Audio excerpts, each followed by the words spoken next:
በትክክል ለህዝብ ክፍት ሆኖ አገር እንዲታይበት የተደረገው በትክክል ለህዝብ ክፍት ሆይኑ ሀገር ንክትረኤሉ ይስተገበረ እዚ ዝተሰርሐ ስራሕ ነዚ እዩ ዘረጋግጽ ንሃገርና ድማ ቀጻልነት ዘለዎ እዩ ሕብረተሰቡን ሎምን ጽባሕን ዘናብር እዩ እዚ ተሰሪሑ ዘሎ ስራሕ ጽቡቕ ኣብነት እዩ እዚ ቤተ መንግስቲ ተጸጊኑ ወለዶ ንኽሪኦ ምግባሩ ዓብይ ረብሓ ኣለዎ እቲ ስራሕ ሕዝውን ብዙሕ ዝተለፍዐሉ ምዃኑ እዩ ዘርእየካ እዚ ድማ ንጽባሕ ዓብይ ኣስተዋጽኦ ከም ዘለዎ እዩ ዝተዓሰብኩ ዝተሓደሰሉ መንገዲ ብጣዕሚ ዘደንቕ እዩ እቶም ዘለዉ ሓድግታት ትሕዝቶኦምን ቅርጾምን ከይቀየሩ ኢሉ እውን ሕዚ ንዘለዉ ወለዶ ብዝጥዕም ንኽረኣዩ ኮይኖም ዝተዳለውሉ ብርኪ ብጣዕሚ ዘደንቕ እዩ ነዚ ስራሕ ዝሰርሑ ሰባት ድማ ምስጋና ይግብኦም ኢትዮጵያ እንግዲህ ታላቅ ሀገር ናት የብዙ ሺህ ዓመት ታሪክ ያላት ሀገር ናት ኢትዮጵያ ዓባይን ብዙሕ ዓመት ታሪክ ዘለዋ ሀገርያ ዘለው ሓድግታት በመትእኻብ በዚ ዓይነት ተሓልዮም ተዓቂቦምን ምርካቦም ብጣዕሚ ዘደንቕ እዩ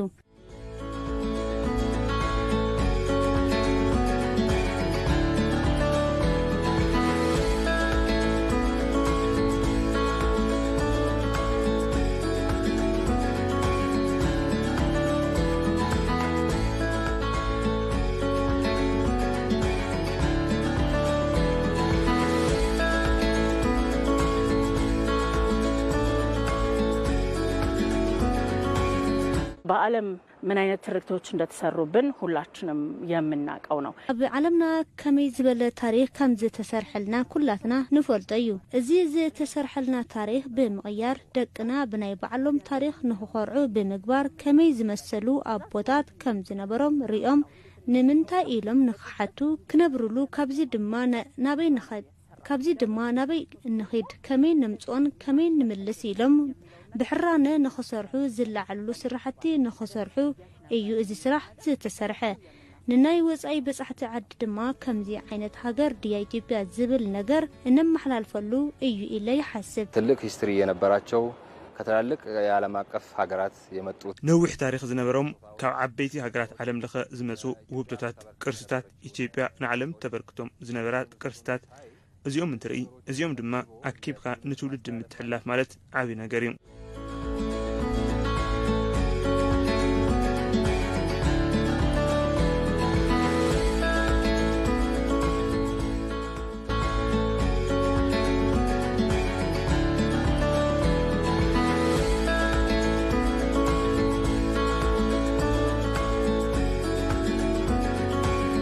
ጉዳት ደርሶባቸው ተሸፋፍነው ባዋራ የነበሩበት ሁኔታ ነበር እዞም ሓድግታት እዚኦም ጉዳት በጽሕዎም ተሸፋፊኖም ብድሮና ዝነበሩሉ ነይሩ ነዚ ድማ ድሕሪ ለውጢ ብምስትኻል ነቲ ታሪክ ብኣግባቡ በመቕማጥ ካብቲ ታሪክ ተማሂርና ኢሉ እውን ዝተዛብዑ ታሪካት ብዝግባእ ሒዝናን ተረዲእናን ህንፀት ሃገር ወይ ኔሽን ቢልዲንግ ዝበሃል እንትግብረሉን ንቐጻሊ ብሓባር እነቕምጠሉ ኩነታት ዘርኢ እዩ ይሄ ሀብት ከዚህ በፊት የነበረ ነው ግን ደግሞ ውበት በመጨመር እዚ ሀፍቲ ቅድም ሕዚ ዝነበረ እዩ ኣብ ልዕሊኡ ጽበቐ ብምውሳኽ ንመጻኢ ትውልዲ ዘማዕረግ ሓድጊ ኣብ ምምሕልላፍን ብጣዕሚ ዘደንቑ እዚ ኩሉ ሀፍቲ ጽቡቕ ኣብ ኢትዮጵያ ነይሩ ድዩ ኢልና ንባዕልና ንኽንሓትት ክንደይ ዝኣክል ስልጣነ ከም ዝነበረና ዘርኢ ስለ ዝኾነ እዩ እዚ ቦታ ቅድም ሕዚ ዝነበረ እዩ ኮይኑ ግና ዝርአ ነገር ብምውሳኽን ግልጽልጽ ብምግባርን ንመጻኢ ወለዶ ዝተርፍ ስራሕ እናሰርሕና ኢና ዘለና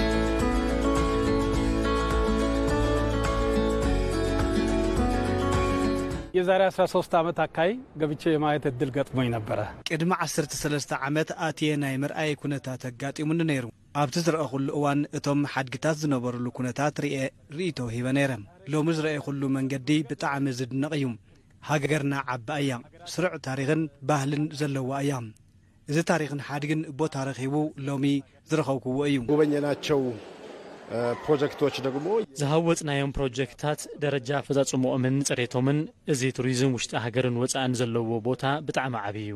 እዚ ማለት ድማ ነዚ ሃገር ካልእ ተወሳኺ ሃፍቲ ምፍጣር ማለት እዩ። ዕድል ስራሕ ናይ ምፍጣር ዓቕሞም ዓብይ እዩ። ብሓፈሻ ብዙሕ ረብሓ ዘለዎም ፕሮጀክታት እዮም።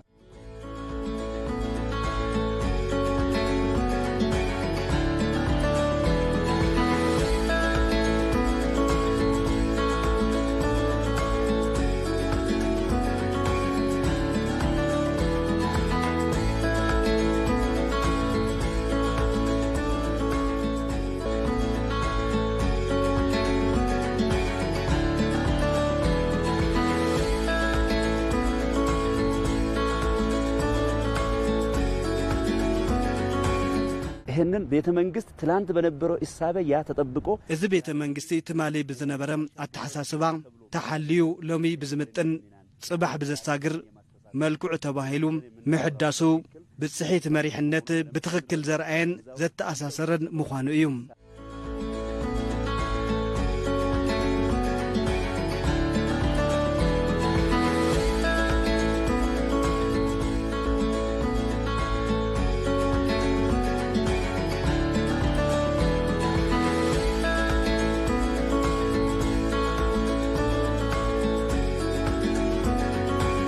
እዚህ የሚታዩ የሚዳሰሱ ቅርሶቻችን እዞም ዝረአዩ ዝድሰሱ ሓድግታትና ብዙሕ ታሪክ ዝዛረቡ እዮም።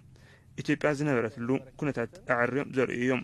ካብ ዝተፈላለዩ መራሕቲ ሃገራት ብውህብቶ ዝተዋሃቡ ብዕድጊት ዝመፁ ኢሉ እውን ኣብቲ እዋን ዝተገብሩ ዕድጊታትን ርክባትን ዝተመሰረቱ እዮም ነይሮም። ንኣብነት ኣብዚ ኣብ ድሕረይ ንሪኦ ናይ ፈረንሳይ ባቡር ኣሎ።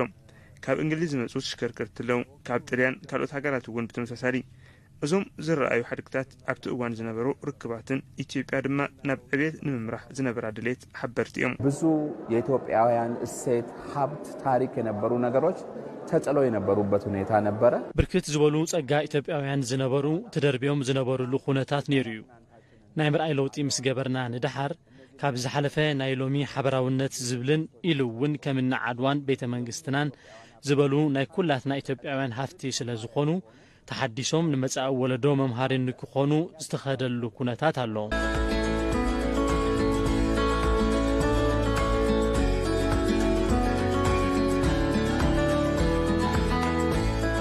የዛሬ 4 ዓመት አካይ ነው የተጀመረው። እዚ ሕድሳት ቤተ መንግስቲ ናይ ሎሚ 4 ዓመት እዩ ዝተጀመረም። እዚ ድማ ኣብ ላዕለዋይ ቤተ መንግስቲ ኣብዚ ዝተወረደሉን በአግባቡ ምስራሕ ዝግብኦም ነገራት ንታሪኽን ሓድግን ኢሉውን ንትውልዲ ብዝመሓላለፈሉ መንገዲ ብጣዕሚ ተስተኻኺሎም ዝተቀመጠሉ ኩነታት ርኢ ኣለኹም። ይሄን ቤተ መንግስት ለሁለተኛ ጊዜ ያየሁት ነው። እዚ ቤተ መንግስቲ ንመበል ካልኣይ ጊዜ እናራኸወየ እዚ ክብል እንተለኹ ቅድሚ ሕዚ ሕድሳት እንተዘይ ተገበረሉን ሕዚ ድማ ምስተሐደሰ ንምባል ደልየ ሓድጊ ሃገር ዝነበሮ ትሕዝቱ እንተቀይሩ ከምዚ ምጽባቕን ንወለዶ መምሕላፍ ከምዝካል ዝተረዳእኸሉ ኩነታት እዩ ዘሎ።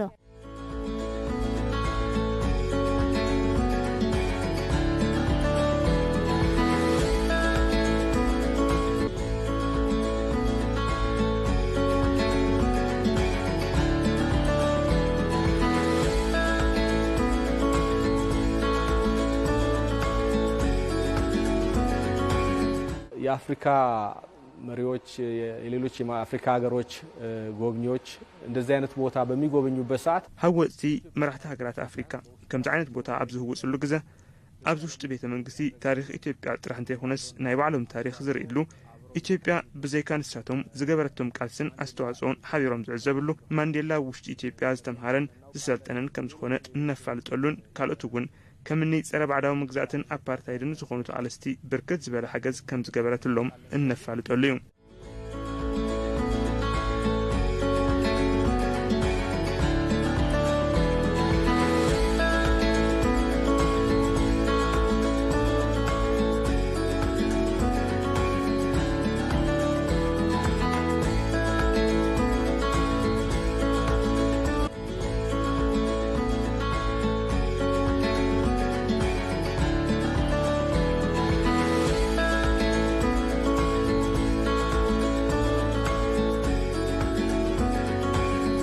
ቤተ መንግስት ውስጥ ስገባ አንድ ነገር ነው የጫረብኝ። ኣብ ውሽጢ ቤተ መንግስቲ እንትኣቱ ሓደ ነገር እዩ ዘዘኻኽረኒ። እዚ ማለት ዑደት ዝገልጽ ልምዓት እንኽተሎ ጽቡቕ ክገልጸለይ እዩ ኢለ እየ ዝሓስብ። ዑደት ግዜ ዝገለጸለይ ኢለ ዝደፈርኩሉ ምኽንያት ዝሓለፈ ግልጽ ዝገይሩ ዘርአየ ሎሚ ዘለናሉ ብራኸ ግልጽ ገይሩ ዘቕመጠ እዩ። ካሊእ ድማ መጻኢ ግዜ ዝተለመ ኢትዮጵያ ናበይ ምኻድ ከም ዘለዋ ዘርኢ ከም ዝኾነ ብጣዕሚ ንምርዳእ ክኢለ ኣለኹ። ይሄ መልካም ጅምር እና ውጤት እዚ ጽቡቕ ጅማሮን ውጽኢትን ብዝበለጸ ተጠናኺሩ ብምቕጻል እዚ ዝመስል ኣካይዳ ባህሊ ክሳብ ዝኸውን ምስራሕ ከም ዘለናን ምልዓዓል ዝፈጠሩ ፕሮጀክታት እዮም።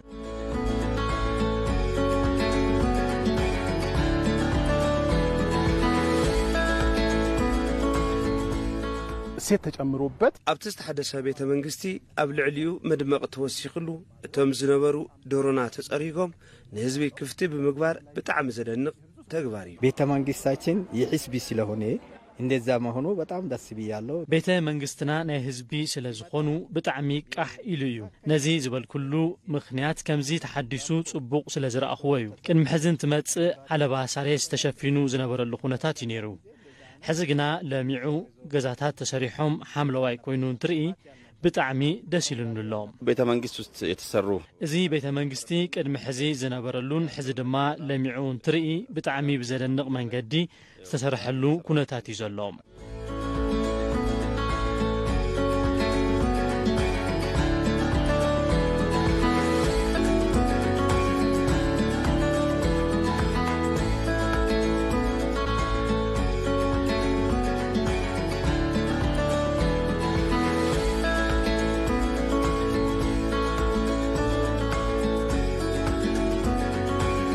ይህን በማየቴ በጣም ተደስቻለሁ። ኣነ ነዚ ዝተሓደሰ ቤተ መንግስቲ ብምርኣየይ ብጣዕሚ ሕጉስ እየ። ብጣዕሚ ሓደሽቲ ነገራት መዞ ዝተሓወሰሉ ብርክት ዝበሉ ኢትዮጵያውያን ኣብቲ ስራሕ ዝተሳተፍሉ ንብዙሓት ሰባት ዕድል ስራሕ ዝፈጥር ምዃኑ እቲ ዝተዓዘብክዎ ብዙ ግዜ ከአዲስ አበባ ውጪ ነበረ። መብዛሕትኡ እዋን እቲ ዝዓበየ መባጽሒ ቱሪዝምና ካብ ከተማ አዲስ አበባ ወጻኢ እዩ ነይሩ። ንኣብነት ከምኒ ጎንደር፣ ላሊበላን ኣኽሱምን ዝኣመሳሰሉ እዮም ነይሮም ናይ ቱሪዝም መባጽሓት። ንሓጽር ግዜ ኢሎም ናብ ኢትዮጵያ ዝመጹ በጻሕቲ ዓዲ ቅድሚ ናብ ካልኦት ናይ ቱሪዝም ከባቢታት ምኻዶም ኣብዚ ኣብ አዲስ አበባ ዝዓርፍሉ ዝርእይሉ ዝዛነግዕሉ ኢሉ እውን ሃገርና ዓባይ ሃገር ምዃና ተገንዚቦም ዝኸዱሉ እዩ ኢለ ይኣምን።